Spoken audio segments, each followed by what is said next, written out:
mofinaina isan'andro atolotry ny mpitandrina rakotina valina maoly.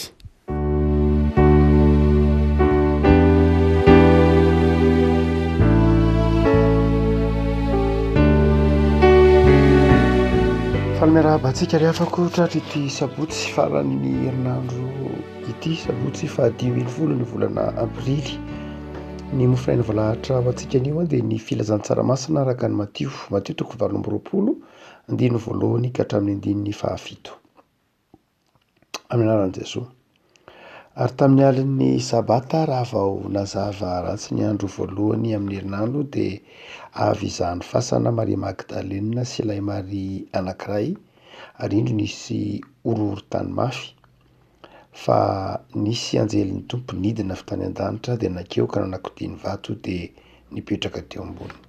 Ary ny fijery azy dia tahaka ny elatra ary ny fitafiny fotsy tahaka ny oram-panala ary ny mpiambina ny vadi-po noho ny fahatahorana azy ka tonga tahaka ny maty.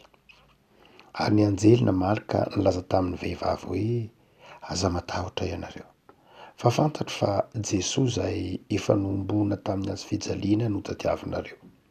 Tsy ato izy fa efa nitsangana araka izay nolazainy avika jereo fa taona andrin'ny tompo ary mandehana faingana ka lazao amin'ny mpianany fa efa nitsangana tamin'ny maty izy.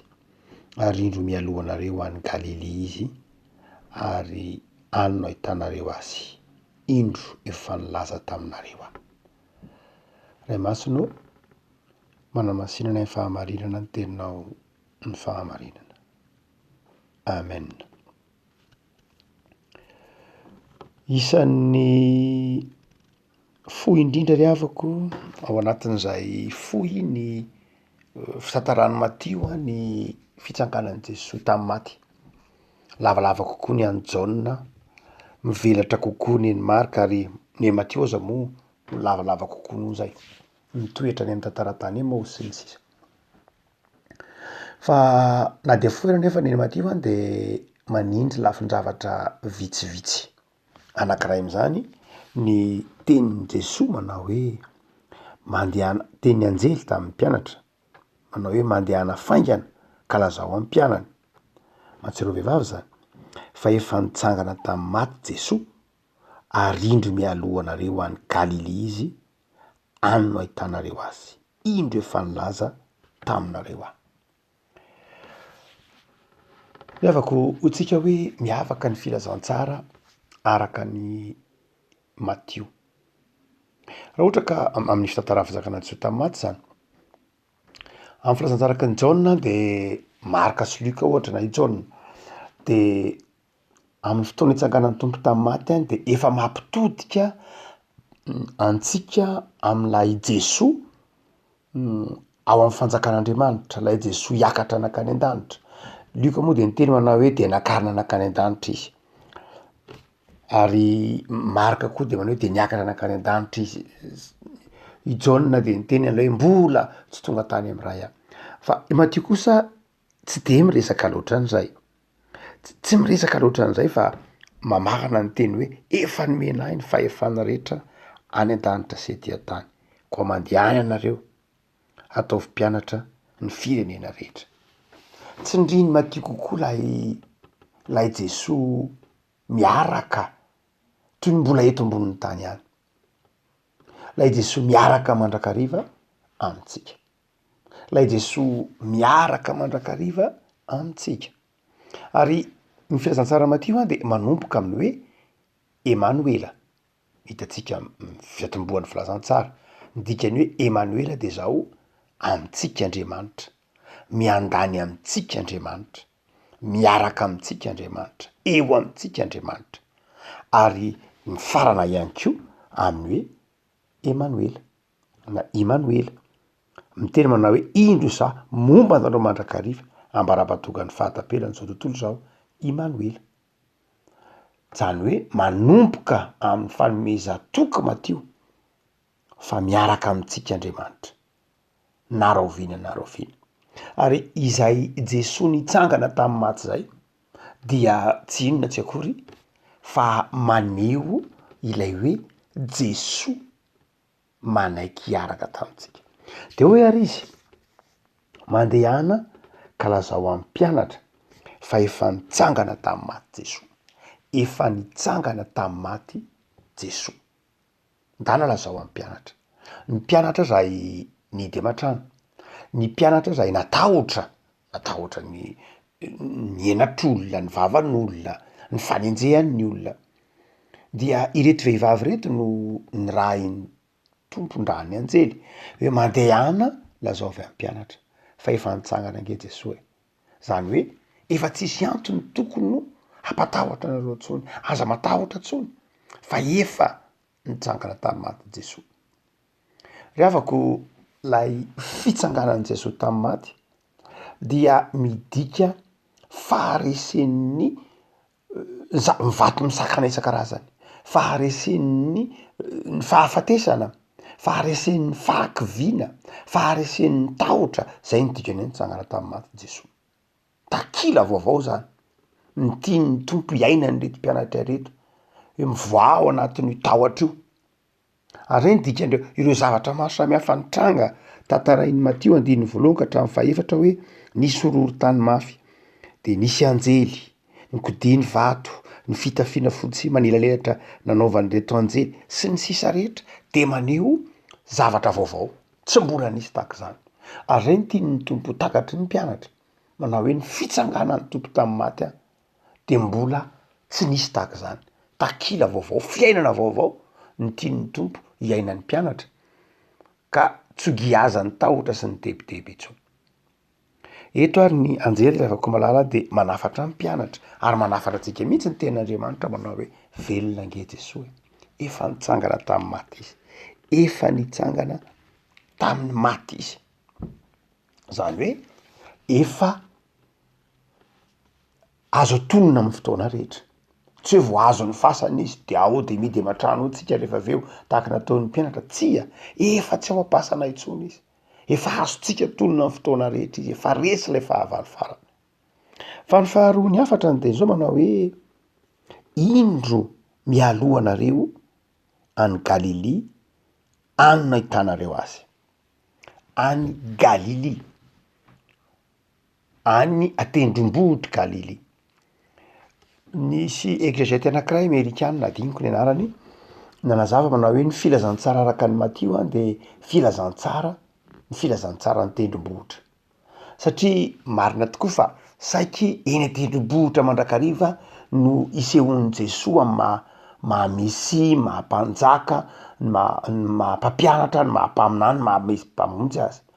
Mateo 5 Jesoa nitory tena tendrombohitra, Jesoa niova tare teny tendrombohitra, Jesoa nidina avy eny an-tendrombohitra Oliva andeha ho any Jerosalema no naneho niseho maha-mpanjaka azy, nidina avy any tendrombohitra Oliva dia andeha hamonjy any Jerosalema ary nobiany olona manao hoe hosana ho any zanak'i Davida. Jesoa tao an-tendrombohitra Oliva ihany no nitomany no nivavaka, nitomany dinitra ny toy ny an'ny ramo filazan'ny Matio azy. Ary eto de zao ndray Jesoa maniraka ny mpianatra andeha ho any Galilia ary raha jerena de zao lay tendrombohitra Galilia io. Nahoana no asian'ny tompo makany Galilia ary ny mpianatra? Faravakely ny zavatra roa na telo. Ny voalohany de zao mandehana makany Galilia satria any Galilia no fotoana na ny toerana niantsona anareo, niantsona ny mpianatra io zany. Ny akabeazan'ny mpianatra dia tany Galilia nantsona, tany razany akoatra ny vitsivitsy, akoatra ny Jodasy ohatra. Fa ny akabeazan'izy ireo de zao tany Galilia ny toerany niaingan'izy ireo sy niantson'ny tompo azy. Ka raha miteny ny tompo eto manao hoe efa nitsangana tamin'ny maty izy hoy ny anjely de mandehana makany Galilia, dia miverina makany Galilia indray. Mbola lalana kilometatra lavitra zany, mbola lalana lavitra zany, any nareo ny eo amin'ny tompo, any no rendez-vous amin'ny tompo. Inona ny dikany? Aza-donoina lay toerana niantsona, aza-donoina lay toerana ny fanenana voalohany tamin'ny tompo. Teo amin'ilay toerana niantsonanao iny, eo no anomboanao ndray lay asa. Aza-donoina ilay toerana zay ny fanenanao teo amin'ny ranomasiny Galilée ny antsonandry Petera, teo amin'ny ranomasiny Galilée ny antsonandry André. Aza tonono zay faka izay, aza tonono zay. Jesosy zany te amerina ny mpianatra tsy hanadino ny tantara. Tiany Tompo amadika takila vaovao ny mpianatra, nefa tsy hanadino ny faka, tsy hanadino lay toerana ny fananenana tamin'ny Tompo. Satria zava-dehibe ry havako ny antsoina hoe tantara, zava-dehibe ny ahatsiarovana hoe taiza moa anao niteraka, ara-panahy io. Na inona rehefa mameno taratasy tsika de tsy maintsy misy mandrakariva hoe iza ny anaranao, iza ny ray aman-dreninao, taiza ianao niteraka, na aiza ny tanindrazanao. Zay midika hoe toerana nahaterahana tamin'ny andron'ny antikité. Noho zany de zao, eo zany de tiany Tompo ahatsiaro anao zava-dehibe lay toerana nahaterahana ara-panahy, le toerana niolana amin'ny Tompo ara-panahy. Taiza ny antsonanao, aiza le Galilée anao, tsy hoe aiza le Jerosalema anao aloha voalohany, fa aiza le Galilée anao, aiza le toeranao nionanao tamin'ny Tompo tamin'ny voalohany. De afaka malala ny fitsakanan'ny Tompo tamin'ny maty, ny fandresen'ny Tompo ny fahafatesana sy ny fionatsika taminy, de izy manaiky hiaraka amintsika isan'andro ary mampahatsiaro antsika ny netsony antsika fa na tsy tanteraka ary sika de natsoiny, mampahatsiaro antsika fa isan'ny nofidiny isika hiaraka aminy, satria zay ny dikany hoe fiantsona. Fa ny faharoa ny dikany teny hoe Galilée tsy mampahatsiaro ny maha-olom-bo antso, tsy mampahatsiaro an'le toerana netsonanao ihany, tsy mampahatsiaro an'le toerana isanao voalohany indrindra, fa zao koa mampahatsiaro ny asa miandry. Galilée no isan'ny faritra mahantra indrindra tamin'ny andron'ny fotoanan'i Jesosy, mahantra indrindra sady mahantra ara-tsaina, satria be de be ny olona tsy nahita fianarana, bado, zay mahatonga ny hoe inona moa ny zavatra hitan'ny Galilée. Matthieu milaza an'izany toko faefatra. Inona moa zavatra toerana tsy ahitana zava-mahagaga, tsisy mpaminany, tsisy olona ambony mba mivoaka ny Galilée, tantsaha, mpanarato, tsy de manahoana loatra. Any ny tian'ny Tompo hanombohana ilay fitohinan'ny filazantsara. Any amin'ireo zay tena voalohany mahatsiaro hoe any an-tsisim-boly, any amin'ireo voalohany indrindra tena miandrandra famonjena, ary any amin'ireo ataontsika hoe izay mety ho mahatsiaro tsy tian'Andriamanitra mihitsy ary. Eto zany ny tenin'ny Tompo anao hoe mandehana makany Galilée, fa any ionako aminareo mantsy mimpianatra de zao milaza vina vaovao, milaza mission-ko hoe ny alian'ny fiangonana voalohany de zao any amin'ireo sahirana, any amin'ireo mahantra, any amin'ireo anjorom-bala. Ny anankiray am'zay mba ataontsika hoe am'izao andro antsika zao rehefa malala de betsaka nefa miamitodika amin'ny aty Afrika amin'ny toerana maro, de betsaka na de eo ary ny ataontsika hoe fialan'ny olona maro amin'ny filazantsara, de mahafinaritra avy am-potoana ankehitriny de betsaka koa ny olona miova fo, betsaka koa ny olona miha-manatona an'Andriamanitra. Fa izay manaitra koa de tohiten'ny Papa François matetika, izay manaitra miteny mandrakariva de manao hoe ny fiangonana de tokony ho sakaizan'ny mahantra, tokony ho sakaizan'ny olona voailika eo amin'ny fiarahamonina, tokony miandany mandrakariva amin'ny mahantra. Marina fa novolavolain'ny ataontsika hoe ny Amerika Latine zay toerana nasan'ny Papa naharitra dia volany antsoina hoe théologie de la libération, any ka manamarika ity Papa Ray Masiny ity hoe ny fiangonana kosa aloha de tokony ho sakaizan'ny mahantra. Ary tsy diso zany ry havako malala, tsy diso zany raha jerena am'izao hafatra nampitondrain'ny Tompo manokana ny mpianatra ao manao hoe any Galilée tsika no mifanao fotoana, tsy eto Jerosalema, tsy eo amin'ny toeran'ny famirapiratana, tsy eo amin'ny toeran'ny voninahitra, tsy eo amin'ny toerana, tsy any amin'ny fanao fotoana aminareo, fa any amin'le toerana netsoko anareo voalohany, ary ny mission niandry anareo voalohany ireo de zao any amin'ireo voailika eo amin'ny fiarahamonina, any amin'ireo mahantra, any amin'ireo zay voantsindry azy lena, any amin'ireo zay mangetaheta famonjena, any ny andehananareo voalohany. Ry havako, asare manahoana am'izao andro iainantsika izao, aizao aiza ny fiangonana manoloana ny fahantrahan'ny firenena, manoloana ny fahantrahan'ny fiarahamonina. Fa ny fahatelo de ny dikan'ilay hoe Galilée koa de zao ireo mafy fo. Impiry moa Jesoa tsy noroahana tany Galily, impiry moa Jesoa ny tsy voailika tany Galily, fa any no asen'ny tompoko ifanaovana fotoana. Tsy any am'reo zay mangetaeta ihany dikany hoe any Galily any no fotoana aminareo, fa any am'reo zay nankala anareo koa aza, any am'reo zay manintsika anareo, any am'reo zay tsy tia anareo, any koa no mifanao fotoana aminareo. Ndre tsika mety ho azon'ny fakapana mandrakariva iteny hoe za rehefa tsy tiana de tsy mijanona etsony mety ho marina zany amin'ny fotoana sasany, fa eto tian'ny tompo atsiara no manao hoe any am'reo zay nandany filazantsara, any am'reo zay nandahany Jesoa tamin'ny fotoan'andro no ifanaovako fotoana aminareo, satria Jesoa ara-tantara no nolaviny lay Jesoa zanaky Josefy, fa lay Jesoa velona kosa Kristy zay de mifanao fotoana aminareo any amin'ireo zay nanda an'lay Jesoa zanaky Josefy, de andraindray izy ilay Jesoa Kristy.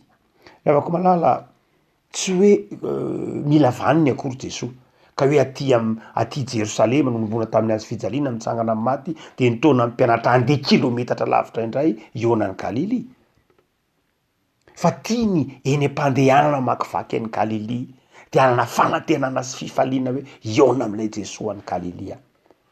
Ary saritsaina ny lalana diavy mpianatra avy any Jerosalema ndeha zakazaka ao any Galily, alay saritsaina ny fifaliany iona amin'ny tompo any Galily nitsangana tamin'ny maty. Afaka malala engane ho iona amin'ny tompo am'lay Galilinao anao, tsy ho adininao ny Galilinao, ary anana fanantenana ianao amin'ny famonjena, amin'ny fahatserovana lay toerana intsony ny tompo anao, ny toerana nanaovana batisa anao zay ny Galily anao, ny toerana niraisana mpandray anao ny Galily anao, ny toerana nitsonanao dekona ho mpiandro olona zay ny Galily anao, de aza donona fa mifanao fotoana aminao eo Jesoa. Fa ny fahatelo de afaka izay asehony Matthieu de lay afatra manao hoe efa nilaza taminareo efa nilaza taminareo lay anjely zany de niteny manao hoe vitako ny adidiko fa efa nambarako taminareo voalohany velona Jesoa, faharoa efa nambarako taminareo fa miandry anareo Jesoa any Galily, te iona aminareo izy, miandany aminareo izy, vitako ny adidiko, voalazako taminareo zay. Raha afaka malala mahafinaritra atsika mihitsy miteny an'lay teny hoe efa nahatanteraka ny azakazako nitahiry ny finoana, hatrao de tehirizina ho ny zatra-boninahitry ny fiainana. De eto le anjely le afako de miteny ko manao hoe indro efa voalazako taminareo zany, vita ny adidiko. Fa inona marina moa ny adidinao? Afaka miteny anao hoe vita ny adidinao rehefa voatoronao fa velona Jesoa. Aza miteny hoe vita ny adidinao amin'ny janakao, aza miteny hoe vita ny adidinao amin'ny firenena, aza miteny hoe vita ny adidinao amin'ny mpiarabelona aminao, raha tsy voatoronao fa velona Jesoa. Tsy ampy ny filazana za efa nanao adidy, namelona anao any, karakaranao any, niantoka ny ekolazinao niantoka ny fampianara-pianaranao nampinono any taizana n'inny, vita ny adidiko aminao tsy vita ny adidinao raha tsy efa voalazanao aminy fa velona Jesoa. Fa rehefa voalazanao aminy hoe velona Jesoa, zay ny voalohany, de vita ny adidinao. Fa ny faharoa vita koa ny adidy raha ohatra ka voalazanao aminy ny toerana ionany amin'ny Jesoa, tsy ny filazana fotsiny hoe Jesoa ngianaka ny fiainany, fa tonga anao eo amin'ny Jesoa ve izy, tonga anao eo am'le Galily ve ny zanakao, tonga anao eo am'le Galily ve ny mpiarabelona aminao hoe aza tonoina le tantaranao, le Galily anao, le toerana nanao tamin'ny tompo, aza tonoina ny tanindrazanao, naiza misy anao, miandry anao mandrakariva Jesoa. Afaka malala vita ny adidinao raha ohatra ka hoe tonga anao, voalazanao lay rendez-vous manjanakao amin'ny mpiarabelona aminao amin'ny Jesoa. Afaka malala hanova ny fiainanao ny fitsanganana fandrenesana na ny fiorana tamin'ny Jesoa nitsangana tamin'ny maty, ary tokony manova mihitsy, manova ny fomba fijery ny fiainana, manova ny fomba fijery ny atao, manova ny fomba fijery ny fifandraisana amin'ny hafa mihitsy, miteraka adidy ny fionana amin'ny Jesoa nitsangana tamin'ny maty, miteraka fiainana vaovao, miteraka fifaliana, miteraka fandraisana ndraikitra. Zay nateraky ny fitsanganan' Jesosy tamin'ny maty ho atsika. Tsy fandraisantsika ny famelan-keloka ihany, zay mazava ho azy, fa fandraisantsika hery vaovao mihitsy ampivoatra atsika amin'ny fanarahana ny tompo ho amintsika ny fiadanan'i Jesosy. Vavatsika tompo misaotranao zahay noho ny fandresenao ny fahafatesana ho anay. Misaotra noho ny herim-panahy zay omenao anay ka hatakaranay ny fitiavanao. Velona ianao Jesosy, velona nandresy ny fahafatesana ho anay.